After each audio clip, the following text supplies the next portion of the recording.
আসসালামু আলাইকুম। আজকে খুব সকালে উঠছি, মানে প্রায় 6টা বাজে এখন।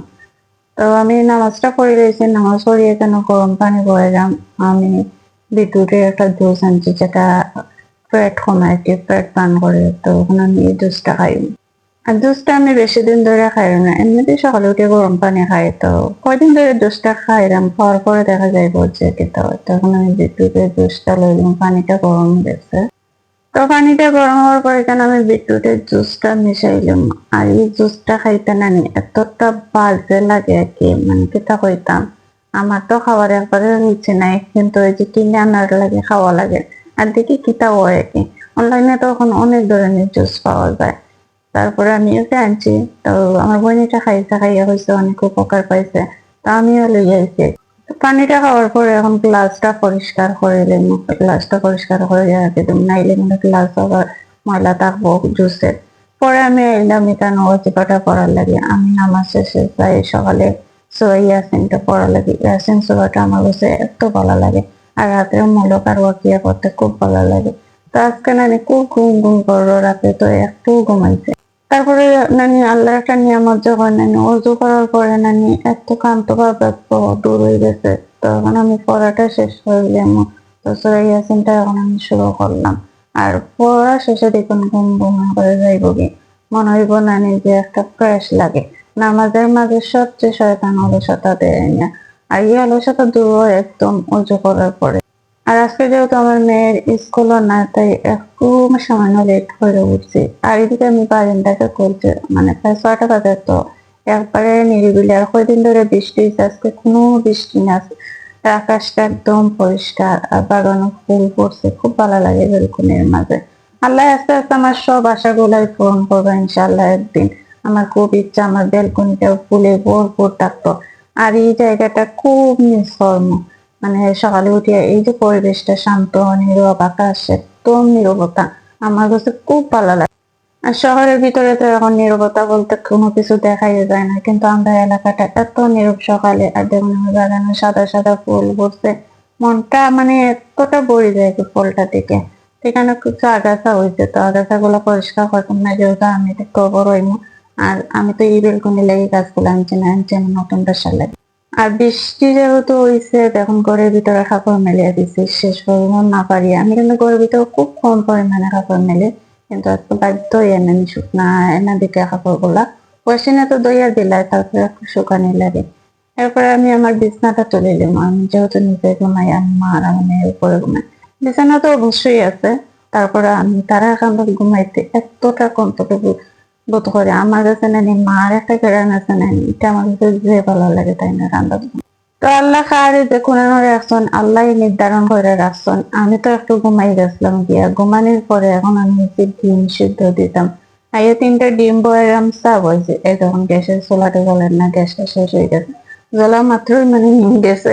তখন চা খাইতাম কিলা এখানে পরোটা, মানে বাকরখানি আর কি। কালকে বিকালে বাইরে গেছিলাম, তো বাকরখানিটা লই আসি। আর আমি কিন্তু জানি না কেন রেখে আছে এদিকে। আমি কিন্তু বাকরখানি গরম বইলাম, এখান থেকে বাকরখানি বার হইয়া গরম বইয়ে দেখি গ্যাস গেছে। পরে আমি এত কেটলির মাঝে চা জল দিয়ে তারপরে খাই। ইলেকট্রিক কেটলি না থাকলে আজকে চা খাওয়া হইতো না। এখানে আমি ফ্রিজ থেকে ভাতটা বার করছি, আমার যেহেতু ওষুধ খাইতে হইব, তো ভাতটা গরম বইয়ে আইছে আর দুধটা বার করছি। এরপরে দিলাম আমার বইনে ফোন, অনেকক্ষণ কথা কইলাম। এখন আমি এই যে শুকাইছে কাপড় গুলো, বাইরে কিন্তু জানালা খুলিয়ে দেখি প্রচুর রোদ উঠছে। তো প্রচুর রোদ উঠছে, আমারও কাপড় শুকনা দেওয়া লাগতো না, কিছু কাপড় যদি ধুইমু। আর এগুলো এখন আমি সবগুলো বাইশ করে রাখি কোনো জায়গায়। আমার কাপড় আলাদা আর আমার কাপড় আলাদা করে বাইশ করে দিয়েছি। ওয়াশিনে কিন্তু প্রায় 80-90% কাপড় এমনিতেই শুকাইয়া দিলাই। এখন আমি প্যান্টটা পরিষ্কার করবো। দেখতে পারো আমার প্যান্টটা কত ময়লা হয়েছে, এত বাজে বাজে ময়লা হয়েছে। আর আমি যেহেতু খাটো মানুষ, অত অনেকটা লম্বা নাই, তার লাগে আমার প্যান্ট পরিষ্কার করাটা খুব কষ্ট হয়েছে। তারপরে ওই যে চেয়ার দিয়ে একটু দিয়ে দিয়ে যেরকম পারি প্যান্টের মুছিয়া পরিষ্কার রাখি। আর কয়দিন ধরে দেখি প্যান্টে একদম বাতাস লাগে না। বাতাস লাগবো কিরকম করে, যে পরিমাণে ময়লা লাগছে। প্রথমে শুকনা কাপড় দিয়ে আমি এটাকে ভালো করে মুছিলাম। গরদারু দেওয়ার আগে মুছলাম, যেহেতু ময়লা পর্ব নিচের মাঝে। শুকনা দিয়ে কাপড় দিয়ে মুছলে না, আমি প্রথমে ময়লাটা জড়জড়াইয়ে পড়ে যায়। যদি ভিজা কাপড় দিয়ে প্রথমে মুছিলাম, তাহলে ময়লাটা বই যায়। এরপরে আমি ওই জন্য অবহেলার মানুষটারে খুব পরিষ্কার করলাম। একটা সময় আসলে টিভি বিশ্বকাপ খুব মজা হয়ে দেখছি, কিন্তু এবার বিশ্বকাপ আর টিভি দেখা হয়েছে না, মোবাইলও দেখা হয়েছে। তো আমি কারণটাও মুছে লইলাম, এখন আমি টুল আর চেয়ার জায়গা নিয়ে রাখি দিই।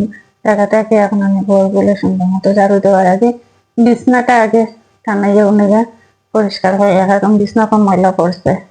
আর আজকে ভাবছিলাম চাদরটা তুলে নেবো, কিন্তু চাদরটা তুলতাম না, 2 দিন পরে যেহেতু বাসে চেঞ্জ করবো, তো বাসে যাওয়ার আগে আমি চাদরটা ধুয়ে পরিষ্কার করে নিই। এখন বিছনাটা আমি দাঁড়িয়ে আর এমনিতে রাখি দেবো, কারণ এমনিতেই ময়লা হইব, বাসার থেকে একটা ধোয়া করে লাগলে নেমে ময়লা হইব, যেহেতু যাইতে হইব পরিষ্কার তো করতে হইব।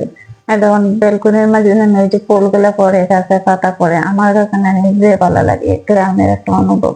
আগে তো আমি যখন গ্রামে আসলাম শ্বশুর বাড়িতে, তখন সকাল উঠিয়া যখন বাড়ি বেলকনি ঝাড়ু দিতাম, বারিন্দার মাঝে পাতা পরিয়া ভরি যেত। তো মানে বাতাস দিলে আর কি, পেয়ারা পাতা, যেটা আমরা হয় সপরি পাতা, আম পাতা সবগুলো পড়তো বৃষ্টির পানি, তো এগুলো পরিষ্কার করিয়া তারপরে গিয়ে রান্না বান্না বইতাম।